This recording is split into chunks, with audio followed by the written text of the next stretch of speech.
Good morning, everyone. Good evening, good afternoon, wherever you are, and welcome to this week's Weekly Energy Boost. My name is Elisheva, and I have the privilege this morning of being joined by Batya Solomon, who is a dear friend and fabulous all-around person, but happens to be one of the senior teachers at the Kabbalah Center of Florida, and we will hear all about her fabulousness shortly. This is a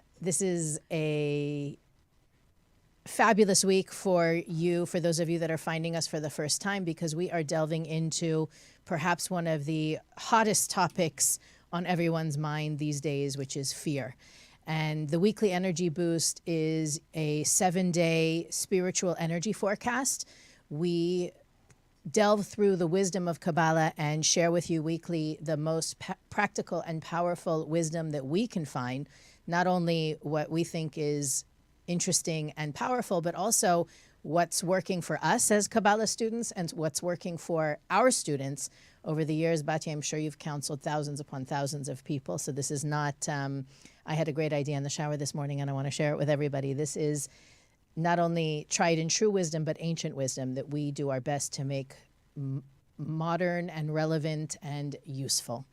So today we're talking about what is fear. I'm sure that a lot of people are saying, well, I know what fear is. It's something I encounter every single day. But Kabbalistically speaking, on a metaphysical level, we want to understand what's taking place, because over the next few weeks, we're going to learn how to tackle and transform it. Now, the reason this is really the most appropriate theme for us to be exploring is because today, according to the Kabbalistic calendar, is the new moon of Scorpio. And every time we have the new moon, we don't always get to have a show on the new moon live, but whenever we have the new moon in the week, we always talk about how it's important on the new moon. Sometimes it's 24 hours, sometimes it's 48 hours. The importance of planting positive seeds, being the best version of ourselves, smiling even when we don't want to smile, sharing even when we don't want to share, because what that does is that creates an imprint, a mold for the following 29 to 30 days thereafter. So for those of you that are listening on Monday, you have that ability now with whatever left of Monday you've got. And just the knowledge that we're entering a new energy, an energy, we spent the last not only 4 weeks, but basically 8 weeks setting up our year to come. And today is really the first day of that year, according to Kabbalah. So the plot, the script has been sketched. And now with our words and our thoughts and our actions, we are actualizing that. And one of the reasons I think Batya is the perfect guest to have this week is because Batya and I work together rather closely on other projects, creating curriculum and resources for our teachers.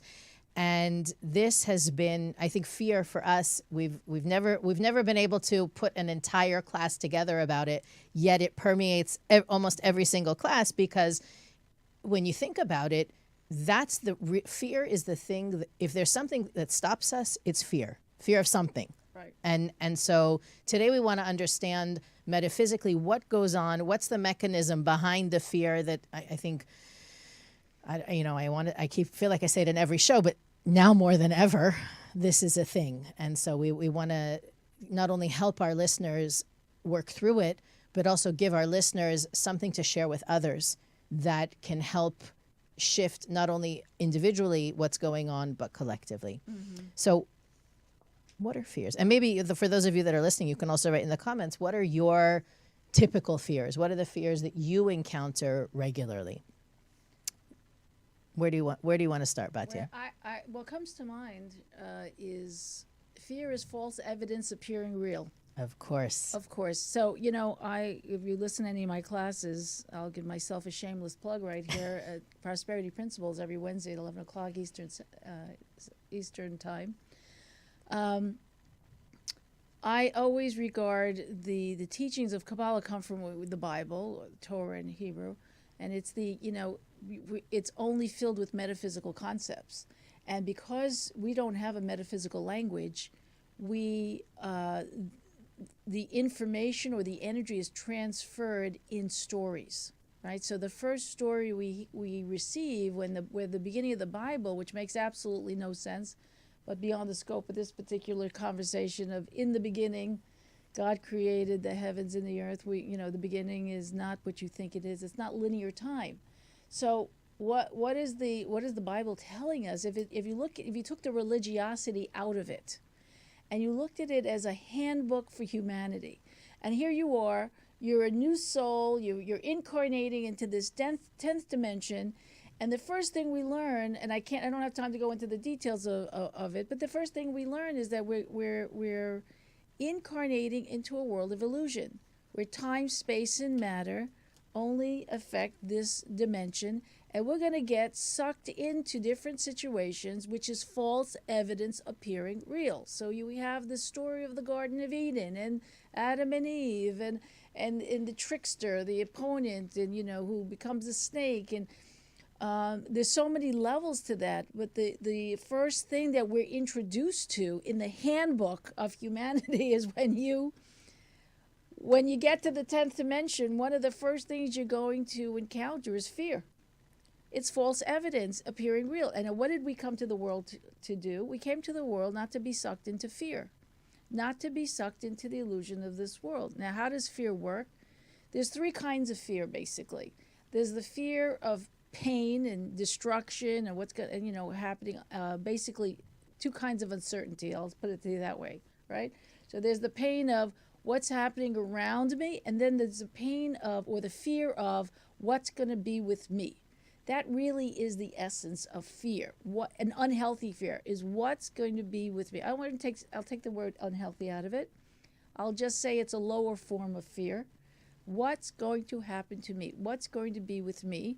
And then a general fear of what's going to happen, with other people. But if you think that through a little more, you're going to realize it's also going to be what's going to happen to me.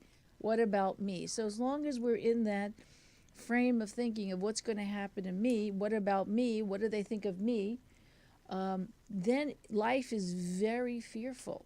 And that's actually, we came to this world, if I could take the conversation a little bigger here, we incarnated into this world so not to get sucked into the fear. Now there's a positive side of fear. Should we talk about that? Yeah, that we promised that we will talk about the positive. Yes, there is a positive side of fear. There are levels of fear, right? So the lowest level, what's going to happen to me? That's uncertainty. Let's just capsulate. There's different kinds of expressions of uncertainty. What are we uncertain about? That there is no system. The system doesn't make sense. There's no creator force. What the heck am I doing on this planet? I'm stranded and nothing makes sense. And logic just gets me so far, and I think I see or I know what life is really all about, and then I get boom, get smacked in the face with an event, something suddenly happens. I don't know how to make sense of it. I try to predict the future from the past, that doesn't work, or we resort to all sorts of coping mechanisms because we can't feel certain. And as long as we don't have a certainty that everything is exactly where it needs to be, and you are exactly where you need to be in your spiritual process. Now, when we're not reminded of that, where we're not in that frame of thinking, then life feels very fearful. Well, you brought up something I think that is really important, is the uncertainty piece. Yeah. That I think as if you've been listening for any period of time, if you study Kabbalah, really, if you're on any spiritual path, you know that we call it certainty. Other paths, it might be called faith or trust or knowing, but that's one of the measures by which we recognize spiritual growth is your certainty growing. Absolutely. So one of the things that the Kabbalists teach about fear is that without fear, we don't have a mechanism to strengthen our certainty. That when I understood that, it almost I felt a bit safer to handle my fears because there was a benefit, incentive on the other side. If I will work through my fears, the benefit is greater certainty, and greater certainty is greater connection and revelation of light in my life. So I think a lot of people avoid dealing with their fears for fear of what's on the other side. Now here comes Kabbalah and says there is only benefit on the other side, that the transformation, I don't know the right way to say it. Hopefully by the end of the show, I'll articulate it the right way. But it's the purpose when you're able to identify a fear. You know, I'm working through something. I notice I have a fear of, let's say, public speaking.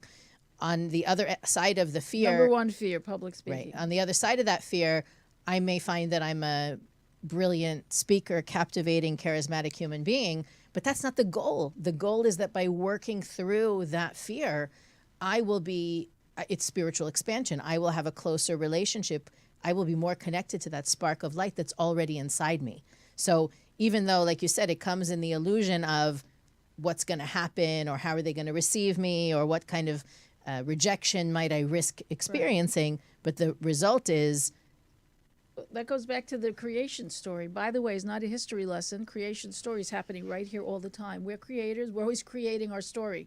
Just saying. So in the creation story, you know, the snake is the one who starts to introduce the doubt, right? Doubt in the creator, doubt in the system of life. That's really what it comes down to. So on the other side of fear, you can't talk about fear without talking about two things: the opponent force that is throwing challenges at us all the time. It looks like them, it smells like them, it sounds like them. It's definitely them. They're the reason why I have the fear. They're the reason why I'm miserable. They're the reason why I'm a victim. You know, and our challenge and our steps of growth is to resist going there, resist blaming. It's to take back responsibility. It's an accountability. For some reason, and part of the game of life is I'm playing hide and seek with God. We're all playing hide and seek with the creator force, whatever you want to call it, Allah, Buddha, whatever you want to call it. Your higher self. We're all playing hide and seek with that. That was the purpose. That's the means, I should say. The purpose is to own our creation, to not be affected by the illusion of this world. Now, if you don't know that you're an immortal soul having human experiences, then life is very, very scary, and you're like a rag doll tossed in the ocean of life, like just being tossed around and looking to anyone and holding on to anyone or anything that gives us temporary comfort or the illusion of security. There is no, as we see today, what's secure? Really? David was supposed to be on the show this morning. No, David. No, yeah. What's secure? What's secure? What can you count on? Your money? We know we've seen that go down. What, the government? Well, that we don't want to get into that conversation. Yeah, we stay away from that on the weekly energy boost. Yeah, we don't want to stay with that, right? The economy, people come and go. Just this today, I got a text from someone that their business partner just died, just like that. You know, at a young age. Well, there's no such thing as death, but that's another. That's another episode. For another time. So what can you count on, right? So there's that uncertainty. So what can we count on? When you can count on something, and you hold on to that, and you don't, you are able to resist falling into being reacted. I'm sure, as we know, we've talked about reactivity like probably every episode. That reactivity is actually, or the opportunity not to be reactive is really the doorway to a whole nother parallel life, the life with less fear, the life with more certainty. Now, what's the opposite of fear? Certainty. Love. Oh, sorry. Love and certainty are the same. Think about that. Love, when you love, truly love, you're not thinking about yourself. You're thinking about that other person. You love them so much, or you care so much about your community, or you care so much about a cause. Your self-concern disappears. That's the remedy for fear, right. Actually. So there's really only two channels here, my friends. There's love and there's fear. Now, we talked about positive fear, negative fear, but there's something called positive fear, which is a form of love. Right. The positive fear is called awe, ira. You know, and unfortunately in Hebrew, a lot of times you see it written, for those of you who read it or whatever, I see it a lot mistranslated. It says, you know, in the Zohar, for those of you, I'm sure a lot of Kabbalah students here already, and you read the Zohar, and if not, get one ASAP. It's more important than the American Express card. Never leave home without it. Anyway, it says in the Zohar that, where you see that there's a fear of Hashem, Yirat Hashem, right? And it's translated as fear of the Creator, fear of the Lord, or whatever, however biblical you want to get with it. But it's not fear. A higher level of fear is awe. Awe is like jaw-dropping, I don't know, reverence. I don't even know if that even really like encapsulates the feeling of awe. There's only one time in my life where I actually felt awe. We won't go into that. That's another podcast, episode. Right, another episode. Dangling carrots for our listeners. But truly, awe is like, can you imagine, let's say you're standing in front of the Grand Canyon or some gorgeous, not even overwhelming sight of nature. Say, there must be a creator here. Or if you've ever been or given birth, right? Or if you've been with someone and you've witnessed the act of birth of a soul coming into this world. By the way, I've been on both sides of that midwifery thing. I've helped many women give birth, but I've also been helping people transition. And it's the same thing. Again, we're back to that topic again. Sorry about that. But it's amazing. It's that awe of like, wow, there is something so much greater than our five senses here. It's incredible. And so when we give into fear, we're like, take the possibilities of our lives, the limitlessness, and we shrink it down to this teeny weeny little packet of nothing but fear. And if you can't do anything with fear, what happens? It becomes anxiety and stress. We're going to talk about that next week. There you go. Okay. Let's talk about Stay on the path, but stay in your lane. Okay. Well, the interesting thing, a little like, we always like to give a little bit of deep, maybe complex Kabbalistic secrets. Okay. The word in Hebrew, yirah, when you change the letters, it spells the word sight. Right, yeah. So for me, I think we were just watching a class that Rav Berg gave about this. What happens is when you see the bigger picture, when you have that long range vision and you know, okay, what I'm experiencing right now may be challenging or painful or difficult, but in the long term, in the big picture, it's leading me to a blessing. That's right. That's really where, again, it's another level of developing certainty, seeing the light in everything. According to Kabbalah, the light is more present in darkness than it is in light. You know what? I'm sorry. No, go for it. So here's a really interesting thing. So if you're a person who has a lot of fear, I'll share with you what I do. When I find myself, my opponent's playing with my head and telling me, looking for my hot buttons and, pressing my insecurity buttons or what's going to happen, and I stop, I take a deep breath. I say, really, what am I afraid of? And what's going to happen if, David Guillaume, he didn't show up today. So, life goes on, with all due respect. One third more talking time for us.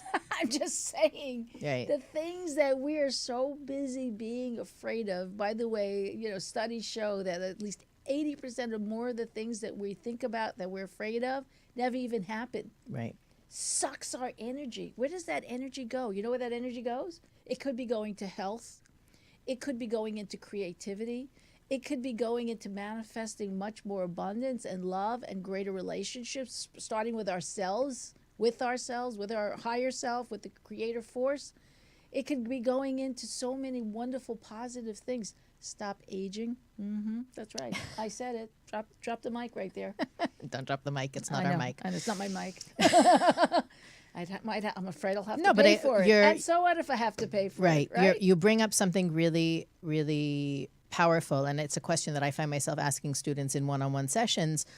And so that happens, and then what? Yeah, exactly. That's a great strategy. When you get through, you realize, first of all, it's whatever's going to happen, whatever you're worried about happening isn't going to happen, right? And if it does, you'll handle it. You'll make it. And it's never as bad as you think. So that's the second thing that I think is important to share with everyone is that fear is meant to be cured, not coped with. That's right. I love that. That I think is one of the most important things, because a lot of people look at fear and say, Well, fear's not an illness. I don't know if cure is that really well, the right word you really want healed, to use? transformed, I'd say resisted. resisted. Okay, but meaning we're meant to work through it. We're not meant to live with it. That I think is what there's a lot of people out there that say, well, fear keeps me healthy. Fear keeps me safe. I'm going to even challenge that. I'm for even going to challenge that we're meant to work through it. I don't think so, because it's not even real. It's an illusion. Well, but so what verb would you use? It's a trick of the opponent. Okay, so force how to do you suck get me in? How do you get to the other side to of the trick? reactivity? Restrict. Here's this is what I do. I don't know, and it's been working for me. It's been working for me really well, by the way.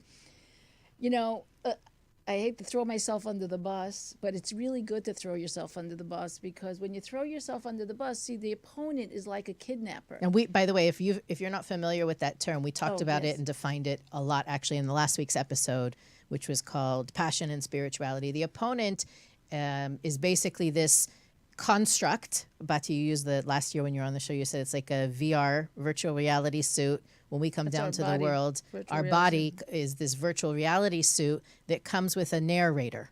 It's an accessory. And that narrator is always going to put you in a corner, create fear, create uncertainty, cause us to act, or tempt us to act out of lack. That's right. Lack. That's the word, tempt. And the purpose is to overcome it. It's not there to win. It's not there to triumph. It's there for us to say, you know what? Sit down, shut up, I'm in charge here. Right. So the opponent force acts like a kidnapper.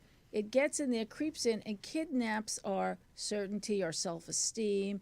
It plays with the projections of what we think our reality is, and it really sucks the life force out You know of our why life. it works for people? But I'm saying it's like They don't know what's going on. Right, That's but one way. That's one reason why in it a works. way, what we're doing when we're afraid of some potential happening in the future, potential loss, potential failure, potential rejection, what are we doing? We're taking energy from the future. Exactly. So we're We're depriving. not. The opponent is stealing it from us. Well, but okay, so you're getting into the. Well, no, because don't identify with the opponent. It's one of the tricks of the opponent. So she's true that. True that. But I like the visual. Imagine that you're worried about some event you've got to get through or put on, or something's happening in the future. You have fears about it. Right. What are you doing? Draining that event of energy. That's right. And that's really something to be worried about. Because right? nothing is real. We're constructing our reality all the time. Nothing is real. I can only imagine somebody listening to this, they're driving. What the hell is she saying? Well, I think you Nothing need is to real. explain the illusion. I think what people go through feels very real. How can it be an feels illusion? Real. And the only reason why it feels real is because you keep identifying with your virtual reality suit called your body consciousness. It's not who you are. You're not your shoes. You wear your shoes, but you're not your shoes.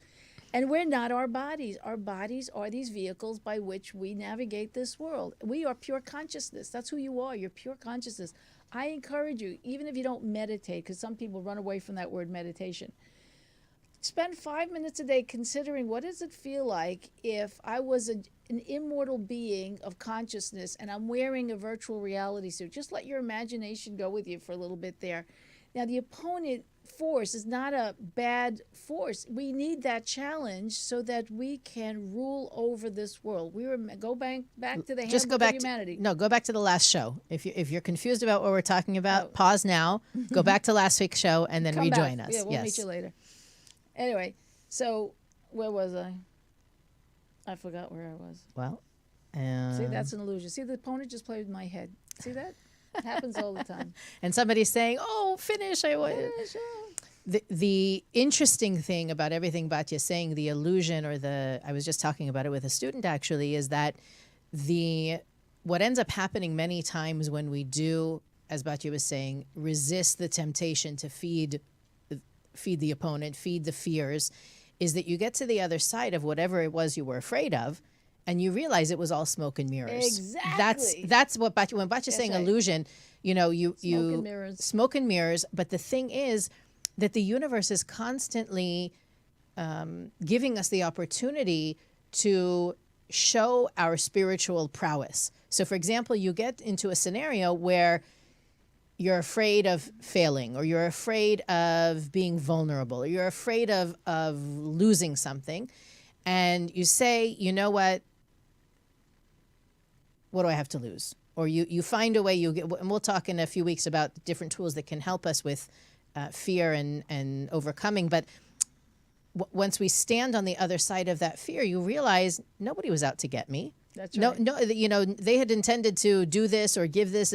All of the movie in my head, that the game the opponent was playing with me, the worst case scenarios that I was running through in my head were an illusion. There's no other word for it. So part of Let's see some examples. We're very, very theoretical here. Okay, so let's say, for example, you have these great ideas. Mm-hmm. You're in a career, profession that you love. You're doing what you're doing for many years, and you have great ideas, but you're afraid that they'll be rejected. You want to present them. By the way, it could be in a relationship. You want to open your heart to the person that you're dating, and you're afraid you're going to be rejected. Right. Your family has this perception of who you are, what you're about, and you want to be real and genuine with them, but you're afraid they're going to reject who you really. It happens, by the way, when people study spirituality. They start to transform, and they're afraid to show their this new version of themselves because they don't want their friends. We spoke about this a few weeks ago also. Mm-hmm. The desire to stay.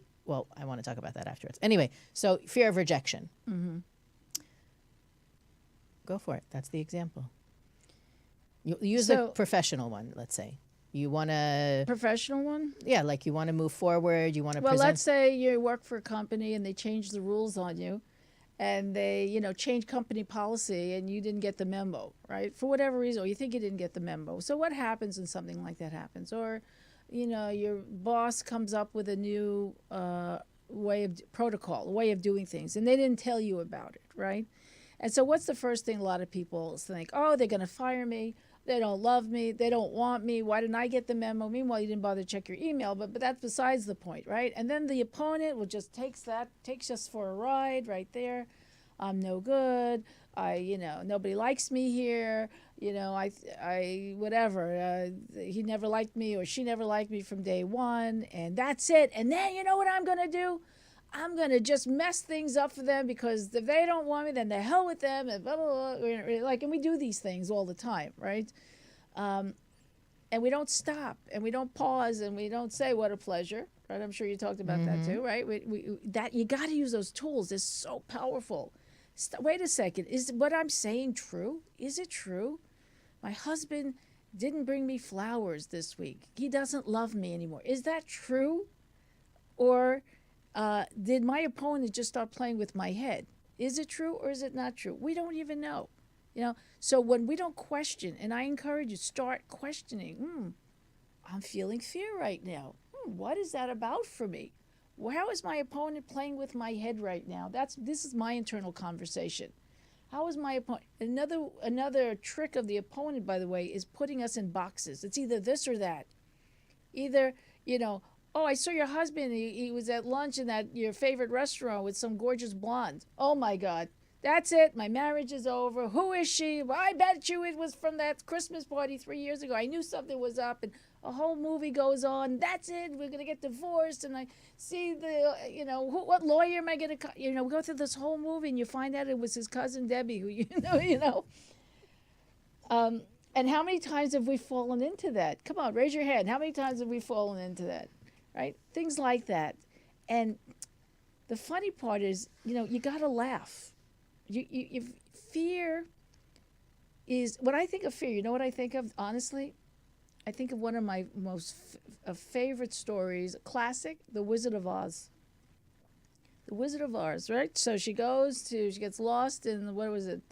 She went from Kansas to Oz. No, but she landed. Oh yeah, she got Munchkins. To the Munchkin land, right? And Emerald then City. And everybody's in awe of the wizard. Everybody's afraid of the wizard. And by the time and then we have the opponent, the Wicked Witch of the West, right? And she's rattling her broom and screaming at her, and everybody's afraid of the Wicked Witch, right? And then she finally gets to the wizard, right? And he's got puffs of smoke and this projection, that's how I think of the opponent in that way. who are you to come and ask me? Or, oh, I'm afraid, and the lion goes and jumps out the window and all of this. Talking about the classic movie. Anyway, and then what do we find out? That the wizard is just a little scary little guy himself. Scared little guy himself. Little scared, he's scared. And, and then when she just pierces finally through the illusion, right? And who helps her with that? The dog. The dog is pulling on the curtain, right? And what do we know about dogs? They're love. Dogs are love. I mean, it's such an amazing story. And I think that's why it's such a classic story. All the elements, just like every Bible story is a story. It's not about history. It's about consciousness, right?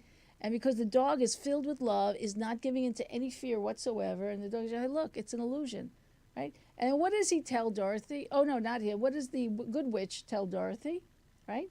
Let's say the good witch is her soul. Let's just put that as part of the metaphor. Everything you always wanted is within you. As long as we think that we want something outside, or there's something wrong with the system of life, we are opening the door to fear. That's one of the indicators that you said before, about your level of spiritual growth. To the level we have fear about anything is to the level that we see how much more spiritual we need to be or grow on our path. And there's no right or wrong. There's no good or bad. Oh, I always like to warn against being a spiritual phony. Oh, I can't be afraid anymore because I listened to the podcast and now it's not spiritual to be fearful, so I'm not going to be fearful. Please don't do that. Wherever we are on our path is exactly where we need to be, part of our process. So you just judge yourself or measure yourself against who you were yesterday. If yesterday you were afraid to stand up to somebody, why are you afraid to stand up to that person?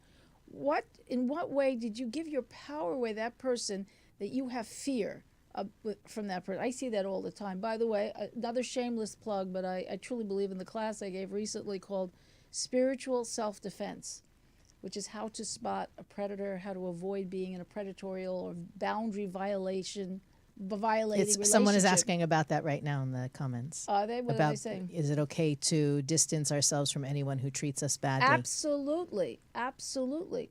But the question to ask yourself is, what was that about for me? I gave my power away to their opinion of me that's more important than my opinion of me. Think about what we do. If we're afraid of somebody, they're not going to like me. There was the Rav Berg used to always say, he said the worst disease or the worst addiction of all addictions is approval addiction. Right. We talk about that a lot on the show. We take all of our power and give it away to an illusion. What do you care what that person thinks? You're going to see them again? Should I tell my embarrassing story? I have to tell this now. Did I tell you the story? What happened on Rosh Hashanah? No. Okay. So I believe in throwing myself under the bus, not because I don't love myself, because I believe, first of all, my opponent is playing with my head. One of the other ways the opponent plays with our head is we have to look good and not look bad. Isn't that a fear? Right. Oh, my God, well, I'm that's so the rejection. afraid. That we have to look good. It's approval addiction. I'm so afraid of what they're going to say about me. What if they say? So long story short, we had the privilege of being together in the high holidays of Rosh Hashanah. Socially distanced. Of course. Only politically correct, right? Anyway, I won't even touch that line. Anyway, so we're walking down the street. There's a whole bunch of teachers, and it was a really great, I have to say, because, it's very rare that the teachers get to be with each other on the holidays. We're busy with our students all the time, so because we were socially distanced and we were very limited, it was a small group, whatever. So a bunch of us were walking down one of the streets of Manhattan. We're going from the west side to the east side. And there's all these teachers, and I was walking in the back with a teacher that, he's so fascinating, and he's, like, filled with so much knowledge, and we're talking Zohar, and I'm just like, oh, my God, this is amazing. This is incredible. What a day. I'm so busy with myself. I'm so happy with myself. What a manifester. I'm just feeling so good, all that. Meanwhile, while we're having this spiritual conversation, and I'm feeling so righteous, by the way, what I didn't realize is that I was wearing pantyhose and my dress was riding up all the way up past my Panty line? voluptuous assets. So what happened was we just finished crossing Madison Avenue, and we see a bunch of people across the street screaming, "But! But!" And you're like, Batya, No, Batya. at first I thought they were saying Batya, and then I said, "Well, is there a cigarette butt?" And then luckily my husband happened to be standing in front of me, so he was now behind me. He runs over and pulls my dress down.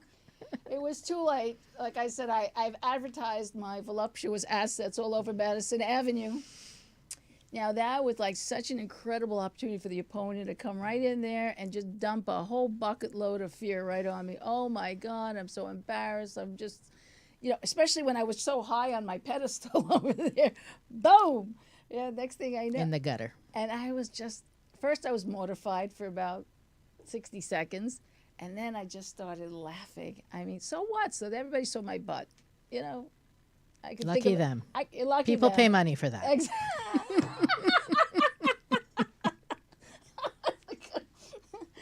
So I'm just saying that in another frame of mind, I could have been like completely traumatized by that whole devastated, traumatized. I'm never wearing pantyhose again, or I'm gonna wear a coat everywhere in case my dress rides up again. Forget about it. What you know what I mean?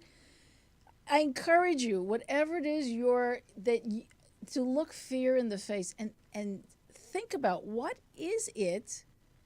What is the story behind that fear? Who told you you're not okay? Who told you you're not worthy? Who told you need somebody else's approval? Who told you that? Because they lied. They absolutely lied. And when you do that, when you take back your power, whether it's fear of not looking good, fear of people's rejection. You know what's more important than other people's rejection? Is your rejection of yourself. What's more important than other people's acceptance of you? Your acceptance of yourself. What do I think? What do I feel? How do I feel about it? That's their opinion. Now, what's my opinion? When you do that, wow, your self-empowerment goes right up to the sky.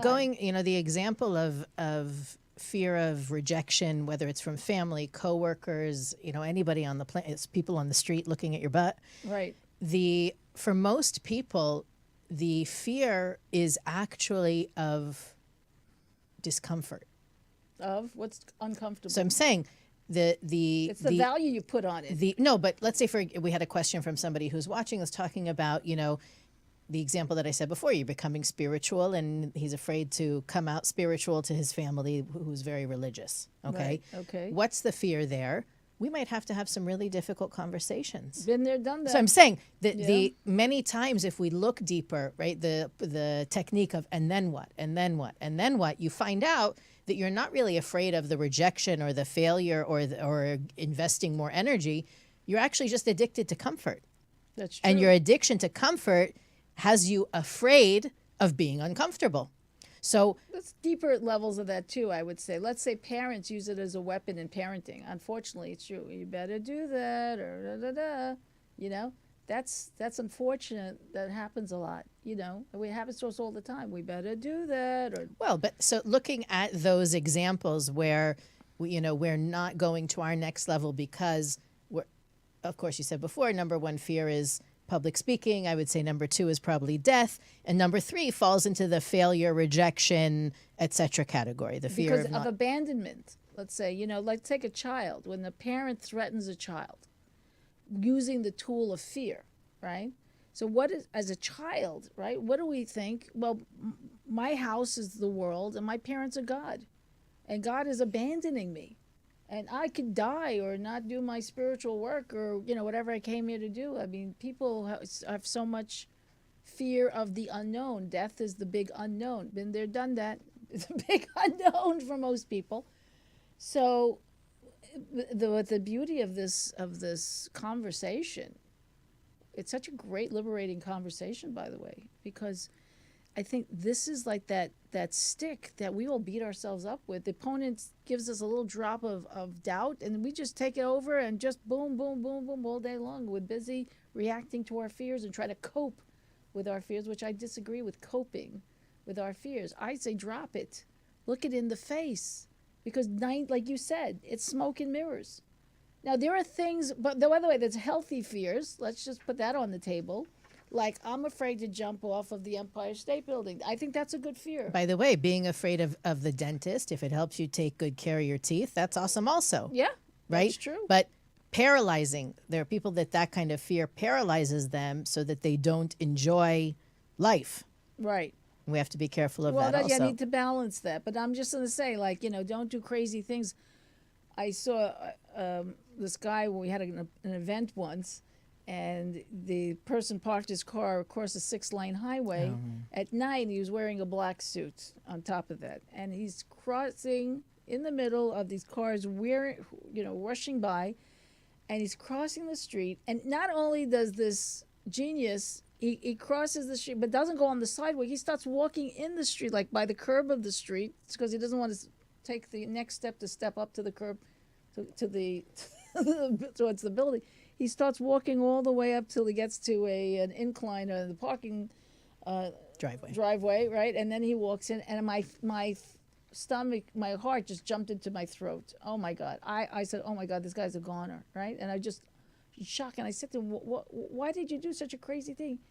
He says, I have certainty. Well, my friends, that's not certainty. That's stupidity. I was going to say that's stupidity. That's not total certainty. stupidity. Certainty doesn't mean that life is going to go my way. Certainty means that whatever shows up is exactly what needs to happen, and it's for my benefit. If you go through life that everything's happening for your benefit, what is there to be afraid of, really? Well, that's the cap on the smoke and mirrors conversation is that the universe most often doesn't need us to go through the wall, but just needs to see our willingness. That, I think, is an important piece to, especially those of you There's that are no wall. Well, but that's what I'm saying. In the same way that people who seek discomfort are constantly uncomfortable, people who are willing to be uncomfortable don't have to go through that same level of discomfort, right? The universe is going to give us what's best for us in any given moment. Whether it's painful or not is up to us and our perspective of it, right? So when my favorite example is, you have a birthday party or, there's some celebration and you're worried you're going to have to speak. I'm not saying you and me. I'm saying in the world out there, a lot of people get nervous when they are going to have to speak. So how many times, you can raise your hand, how many times have you prepared for the speech and not had to give it? I've been relieved. And but my point is, you're willing to do it. You said, you know what? If I have to do it, I'm going to do it. Right. Here's my note card with the 5 points I want to make. Right. And then in the end, doesn't happen. So, but let's talk about public speaking. What is so frightening about public speaking? I'm a recovering fear of public speaker. Okay. My name is Elisheva. Yeah, well, the listeners know this about this. I used to not be able to order food at a restaurant. I would tell whoever I'm eating with what I want, and they would tell the waiter or waitress what I would like to order. And why was that, Batman? To be honest with you, I can't. I think it was it was a fear of rejection. It was a fear of. Maybe it's also a low self-worth that my voice isn't valuable enough to be heard by more than just me. I honestly don't remember. Well, isn't it boiled down to what do people think of me? They're going to reject me? Yeah. They're going to humiliate me? Humiliation, rejection, they're going to make fun of me? Well, that is rejection, right? Boo me, because we want this other people's approval. When you Could think be. of it, yeah. I think that there was also a degree of, it's better just to be quiet. Better not to be heard, better not to make waves, better not to express your desire, like that kind of... Because that's the reactive life strategy to a broken belief about oneself. For sure. I'm not worthy. Mm-hmm. Right. Who told us we're not worthy? We got to go back to the Garden of Eden again. Right. There's that snake. There's that opponent. Says, I'm not worthy. I'm not worthy of love. I'm not worthy of public speaking. My opinion doesn't count. Let's talk about, we don't have that much time left. We don't have almost any time. But I want to talk about how to use fear, not let fear use you. Okay. You have 3 minutes. Okay. Now I'm afraid of what I'm going to say. Just kidding. Fear can be a motivator too, right?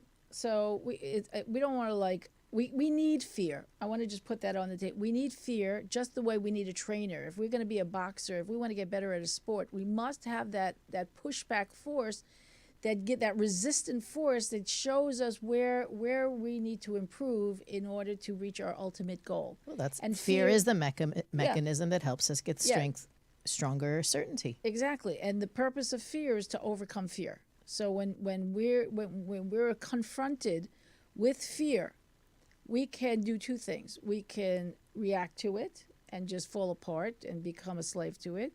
We can realize it's an opportunity to resist the illusion of whatever's going on, that person's more important than me, that my person is going to whatever, that I have to obey that person, and that way I don't have any other choices. But we could also use fear as a motivator too, right? So when the doctor says, hey, you better go change your diet and exercise, etc., because the way you're living your life right now, you're going to be dead in a year or two. Well, that's a wonderful motivator. Say, hey, I don't want to die. I want to, I want to live. I want to be healthy. I want to have a great future, whatever. We could also use fear in that way, but not that it controls us, but that it actually can motivate us. So the other thing about fear is right behind the smoke and mirrors is the light. Just right behind it. Just right beyond it. That's all we have to do is just poke our finger. But I like the example of the brick wall. If you're afraid of what's on the other side of the brick wall, once you find a way to climb over it or around it, you realize it was made of smoke and mirrors, and you could have walked right through it. Right. To me, that's you could walk right through it. You could have walked right through it. It wasn't real, but for whatever reason, you spent that time and energy strategizing. How am I going to get around it? How am I going to get over it? Mm-hmm. When you could have just, like Batya said, poked it with your finger and realized. Yeah, it's easier said than done. I just want to put that on the table. Everybody's got their own level. Everybody's got their own weak part. The opponent force is very smart and knows exactly where to go with each and every one of us to press that button, to kidnap our self-esteem and hold it ransom while it blackmails us. So one of the ways also that you can help yourself to overcome fears or, push your finger through the smoke and mirrors is to tell on your opponent, like I just did. Tell on your opponent. I said I threw myself under the bus. I didn't really throw the opponent under the bus. The opponent says, hey, you should be embarrassed. It was when you don't give your power away, wow, the possibilities are endless. So I do encourage you, don't let the opponent force play with your head. Keep asking, what's this really all about? Where are my opportunities? Where's the opponent trying to steal my life force energy through fear? And you don't have to buy into it. And don't accept it. Question. Push back a little bit. Question, is it real? What happens if? So what if it doesn't happen? What's going to happen then? Like you said, very, very powerful tools. I encourage you to use that. And most of all, breathe and be grounded. When we're breathing, where we're grounded, then we could see things, and we don't want something from someone else, then we could see things a lot clearly. We see better. We see the world. So this is just the beginning of a conversation that we're going to continue through the entire month of Scorpio. Next week, we'll be talking about phobias and anxieties and what does it mean when a fear becomes so fearful? Paralyzing, and that we embody it and how to work through that. We'll also be talking about tools for overcoming fear from the Kabbalistic point of view. We have a lot of great stuff planned for you this month, so share the show, like us, comment, rate, review, and we'll see you next week on the Weekly Energy Boost.